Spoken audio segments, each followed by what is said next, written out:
Hi friends, welcome back to my channel. ನಾನು ಭವೇಶ್. ಇವತ್ತು ಗಣೇಶನ ದೇವಸ್ಥಾನದಲ್ಲಿ ಒಂದು ಪ್ರೋಗ್ರಾಮ್ ಐತೆ ನಮ್ಮದು. ಅದಕ್ಕೋಸ್ಕರ ನಮ್ಮಪ್ಪ ಬಾತು ಮತ್ತು ಮೊಸರನ್ನ ಮಾಡೋಕ್ಕೆ ರೆಡಿ ಮಾಡ್ಕೊಂಡಿದ್ದಾರೆ. ಇದಕ್ಕೆ ನಮ್ಮ ಮನೇಲಿ ಪ್ರಿಪ್ರೇಷನ್ ಮಾಡ್ಕೊತಾ ಇದ್ದೀವಿ, ಎಲ್ಲರೂ ಮಾಡ್ತಿದ್ದೀವಿ ಟೀಮ್ ವರ್ಕಲ್ಲಿ. ನಿಮಗೆ ಈ ರೆಸಿಪಿ ಬೇಕು ಅಂದರೆ ಕಮೆಂಟ್ ಮಾಡಿ. ಆವಾಗ ಮುಂದಕ್ಕೆ ಎಲ್ಲ ಥರ ಫುಡ್ದು ನಾನು ರೆಸಿಪಿಗಳನ್ನ ವೀಡಿಯೋ ಮಾಡಿ ಹಾಕ್ತೀನಿ. ನಿಮ್ಗೆ ಯಾವ್ಯಾವ್ದು ಬೇಕು ಎಲ್ಲನೂ ಕಮೆಂಟ್ ಮಾಡಿ. ಯಾವ ಥರ ವೀಡಿಯೋ ಮಾಡಬೇಕು ಅನ್ನೋದನ್ನು ಕಮೆಂಟ್ ಮಾಡಿ. ನನ್ನ ತಂಗಿ ಇಲ್ಲಿ ಎಲ್ಲರಿಗೂ ಎಂಟರ್ಟೈನ್ಮೆಂಟ್ ಕೊಡ್ತಾಳೆ, ಫುಲ್ ಆಟ ಆಡ್ಕೊಂಡು. ಅವಳಿಗೆ ಫುಲ್ ಖುಷಿ ಆಗ್ಬಿಟ್ಟಿದೆ. ನೋಡಿ ಹೆಂಗೆ ಆಟ ಆಡ್ತಿದ್ದಾಳೆ ಅವಳು. ನಿಮಗೆಲ್ಲ ಹಾಯ್ ಮಾಡ್ತಾಳೆ ಅವಳು.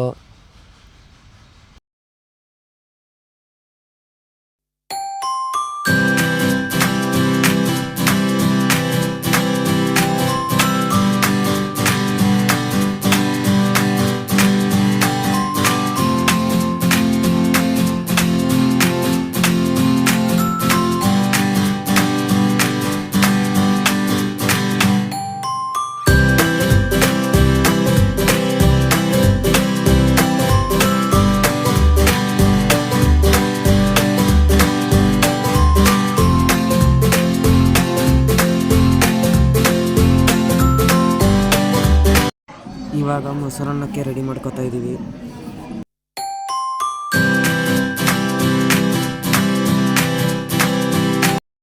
ಇವಾಗ ಬಾತ್ ಇನ್ನೇನು ರೆಡಿ ಆಗ್ತೈತೆ.